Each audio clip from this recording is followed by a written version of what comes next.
Hello, everyone. When they announced the 5 finalists for the Heisman Trophy, Chase Daniel seems more and more likely to get an invite to New York City. On ESPN.com, Daniel leads their online poll with 20% of the vote. But to stay on top, you'd have to have a big game in the Little Apple. Jeremy Maclin back to receive the kickoff. Little known fact, Missouri hasn't run back a kickoff since 1982. Longest drought in the country. That's going to change here. 25 years in the making. Maclin, 99 yards. His second touchdown of the game. Tigers up 14-3. It's been a season of firsts for the Missouri football team, and tonight the Tigers are in their first Big 12 championship game, looking to advance to their first shot at a BCS championship. But first things first, a win in San Antonio against Oklahoma. The Missouri Tigers are undefeated, dating all the way back to 05-06 when facing non-conference opponents at home. Could they keep the streak alive against McNeese State? Absolutely. This one wasn't even close. Justin Safford, nice pick there. He finds Hannah, Hannah finds Lyons down the court, and there's a strawberry jam. Tigers back in the red zone and back in the end zone. T-squared going 7 yards for the touchdown, 14-0 Mizzou. If once is good, twice must be better. Daniel finds Kaufman again. Look at the moves. Y for the hurdle, X for the spin, and that's a touchdown. The Central Florida Knights trying to improve to 1-16 against ranked teams all time. Number 6 Texas says better make it 0-17. After 2 weeks off, the Tiger football team is back on. They held their first practice since the Big 12 championship game this morning. Missouri getting ready to play Arkansas in the Cotton Bowl New Year's Day. Tigers looking for the first 12-win season in school history, and the atmosphere at practice was light. Players glad to be back on the field, and before the Tigers start preparing to face Darren McFadden and the Razorbacks, a good chance for some of the younger players to get a lot of reps on the practice field. Make sure you tune into the KOMU Sports Show tomorrow night at 10 for complete Tiger coverage. That's it for sports. We'll see you after the break.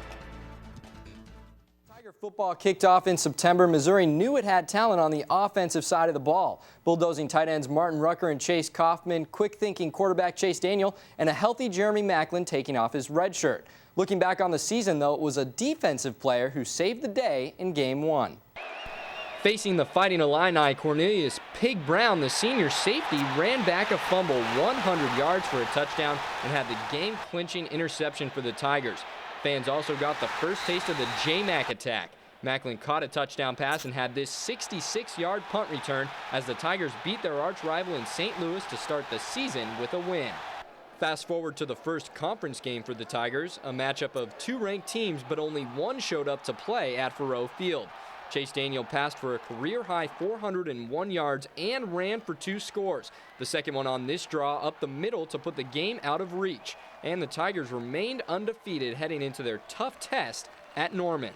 Missouri came into the game ranked number 11 in the country, and Jeremy Maclin scored twice for the Tigers. Here's his 10-yard TD off a reverse, but the Sooners had 3 touchdowns in the fourth quarter as OU handed the Tigers their first loss of the season.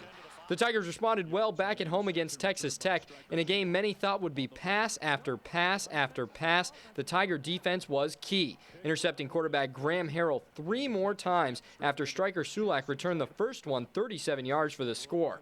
Missouri's ground game was also impressive, running over the Red Raiders for 212 yards, including 3 touchdowns from Jimmy Jackson. As the wins kept piling up, the number next to the Tigers kept going down. In the top 10 for the first time since 1981, Missouri would try and win at Colorado with one of its defensive leaders watching from the sidelines. After rupturing his Achilles on this play at home against Iowa State, Pig Brown became Coach Brown for the rest of the season. That didn't matter to Chase Daniel, though, who threw 5 touchdown passes, 3 of them to Chase Kaufman, who hurdled defenders on his way to the end zone en route to a 55-10 win in Boulder. While Missouri was having its best season in years, so were the Kansas Jayhawks. Heading into arguably the biggest border showdown ever, Kansas and Missouri stood at numbers 2 and 3 in the polls. And after another loss by the number 1 team in the country, the Big 12 North and the top spot in the BCS were all up for grabs at Arrowhead. On 4th down from the Kansas 1-yard line, the Tigers took the lead and never looked back. Missouri led 21-0 at half, and Lorenzo Williams had his second safety of the season as the Tigers took the Big 12 North and set up a rematch with Oklahoma for the Big 12 title and a spot in the national championship game.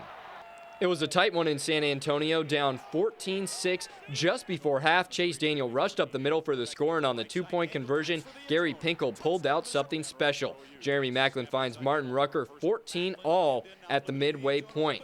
Just like in Norman, though, the Sooners were too much to handle in the last two quarters. Oklahoma pulled away to hand the Tigers just their second loss of the season. But with a Heisman finalist, 2 All-Americans, and a season of first, the Tigers didn't disappoint. So proud of this football team. So proud. The Tigers have a chance to be the first team in school history to win 12 games when they take on Arkansas in the Cotton Bowl New Year's Day. To race bikes at more than 60 miles an hour, you have to have confidence. Wayne Cook says his son has had it from the start. I asked him if he wanted to go watch a race. He said, "No, I don't want to watch it. I want to race him." And he hadn't had much experience, so I didn't know what to do. And well, he wants to try it. I'm gonna let him try it, and I let him do it, and he made it through it. Later this month, Nick competes in Alabama for one of 20 spots on Red Bull's motorbike race team, confidence in hand. I'm watching street bike, and I look up to Rossi. That's Valentino Rossi, motorbike's top rider, a guy he wants to race like. Now I'm going to try to be better than him. Red Bull chose Nick out of more than 600 applicants for a chance at earning a sponsorship, but it hasn't always been a smooth ride for Nick. I'm extremely proud of Nick. He's come such a long way. When he was 2 years old, he was diagnosed as autistic. He was born perfect.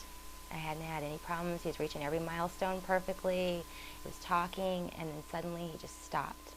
It's phenomenal where he is from where they diagnosed him to where he wouldn't be able to even do what he does today, back when he was 2. So I'm ecstatic about what he's accomplished and where he is. The autism slows his learning, but on the bike, he's always in full drive. I didn't want to push him and be a parent that pushed him beyond and he gets hurt, and so I let him do it on his own grounds. And this year he's really came into his own by pushing himself to go faster and faster and faster, and he's done really well with it. Nick says he's going into the competition full throttle. So bad, I'd rather give up all the stuff I have. I want to go down there and race. I really want to do this. But even if Nick doesn't win, his family knows he's already beat the odds. In my eyes, he's already won. It doesn't matter what happens down there. He's got a potential. He's got the possibility to do something that only a few kids get to do. I'm really thankful and proud that he's got that opportunity. Adam Liebman, KOMU Sports, Higbee.